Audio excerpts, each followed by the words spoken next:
The entrepreneurial paradox, why creating your own system isn't enough. Good morning, everyone. Thank you for being here today. I recently had the privilege of interviewing Indigo Love, a visionary force in Black entrepreneurship, whose work has fundamentally transformed how we understand economic empowerment in our communities. Indigo isn't just researching barriers to success, she's dismantling them brick by brick, creating pathways where none existed before.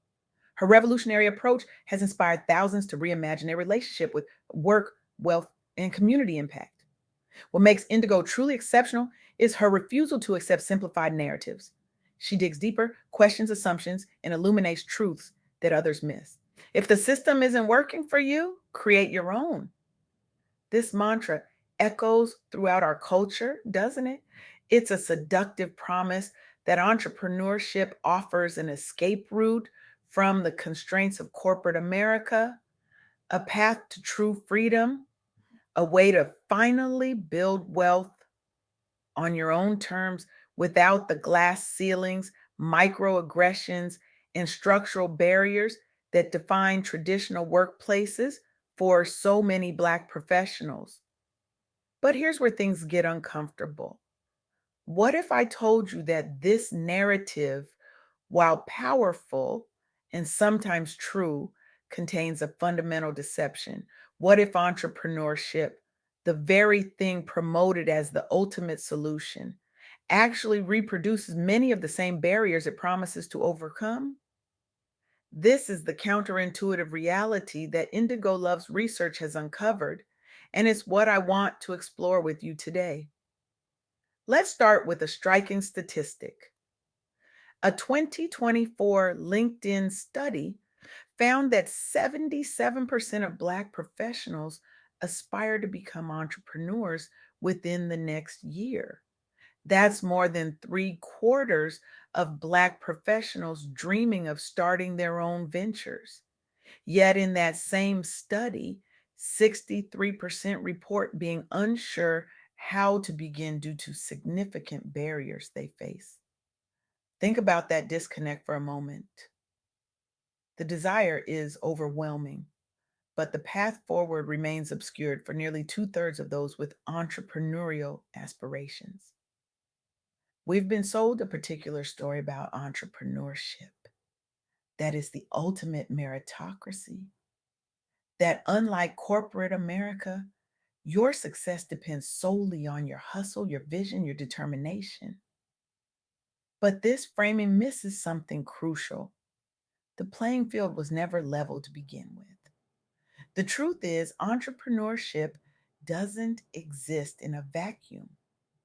It operates within the same society with the same historical inequities, the same structural barriers that shape every other aspect of our economy. The same systems of oppression that make corporate America challenging don't magically disappear when you hang your own shingle. When we promote entrepreneurship as the solution without acknowledging these realities, we're not just being incomplete. We're potentially setting people up for disappointment and self blame when the promised land of entrepreneurial freedom proves more difficult to reach than advertised. Consider the journey of Tyra Selden, a Black woman writer who transitioned to full time freelancing. Her story reveals the complex reality behind the entrepreneurial dream.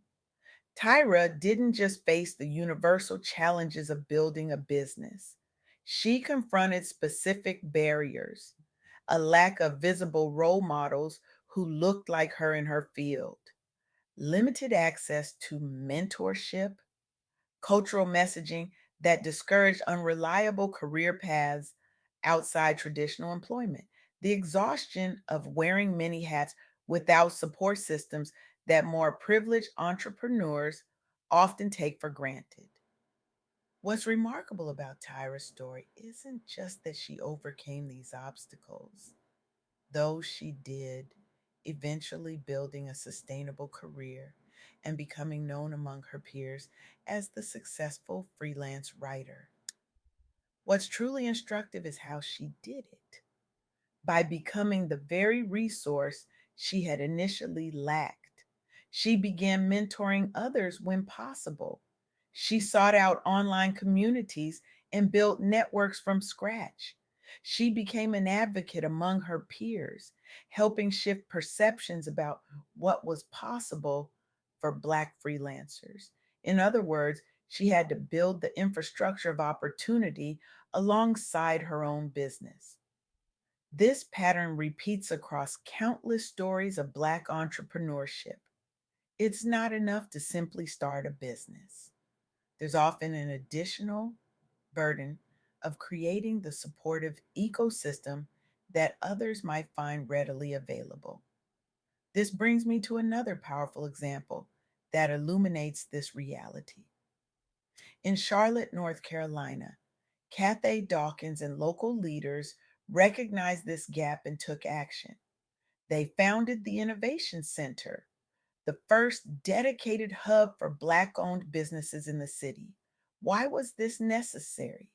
Because they identify specific structural barriers: a lack of centralized resources, limited access to funding, and the need for safe spaces amid declining federal support for Black businesses.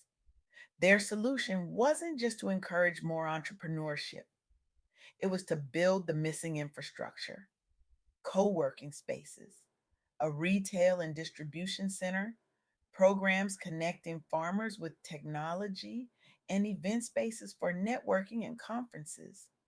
The project has already raised $3.7 million dollars and is creating a one stop shop for business growth.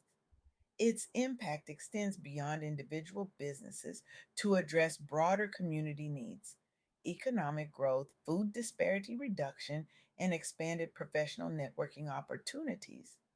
What these examples reveal is a fundamental truth that Indigo Love emphasized throughout our conversation. The entrepreneurial journey for Black professionals isn't just about individual grit or determination. It's about addressing systemic gaps in access, resources, and support. This brings me to the third key insight from our interview: the critical importance of financial literacy. As initiatives documented by Money Talk with T have shown, promoting financial education has been crucial in enabling more members of the Black community not just to start businesses, but to sustain them over time.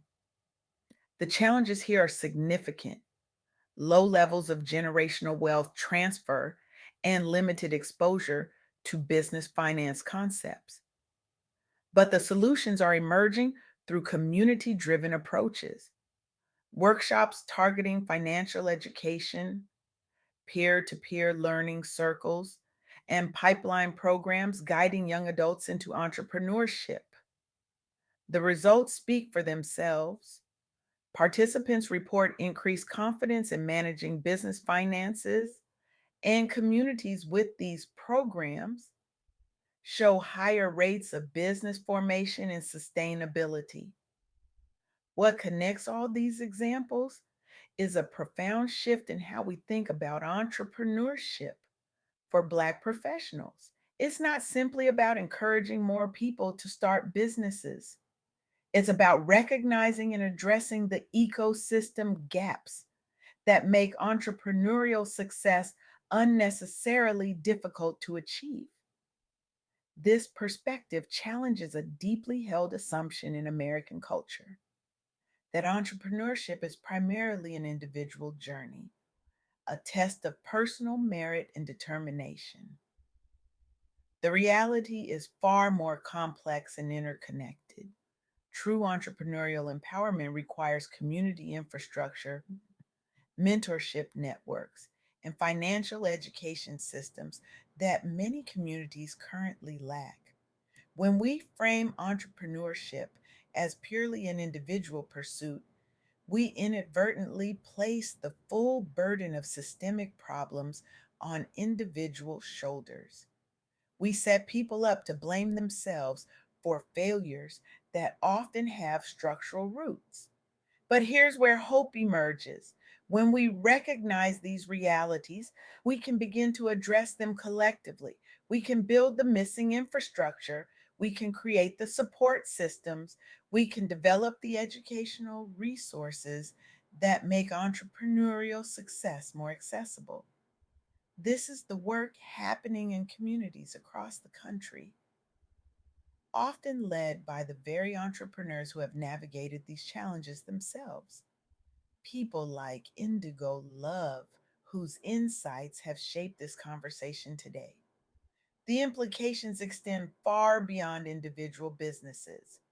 As Indigo emphasized, this work has the potential to foster broader economic opportunity within our communities, to help close wealth gaps, and to create models of success that inspire future generations. So, where does this leave us? At a crossroads where we must decide whether to perpetuate the myth of entrepreneurship as a purely individual journey or embrace the more complex truth that sustainable success requires collective action and systemic change. I'm challenging you today to reject the oversimplified narrative that says just start your own business is enough. I'm asking you to embrace a more nuanced understanding of what true entrepreneurial empowerment requires. If you're an entrepreneur, ask yourself, how might you contribute to building the infrastructure that others need? If you're an investor, consider how your resources could help address systemic gaps. If you're a community leader, examine how you might facilitate connections and provide spaces where entrepreneurial ecosystems can flourish. The freedom we seek isn't found in isolation, it's created through connection, collaboration, and community. The true path to economic empowerment isn't just about starting businesses, it's about transforming systems.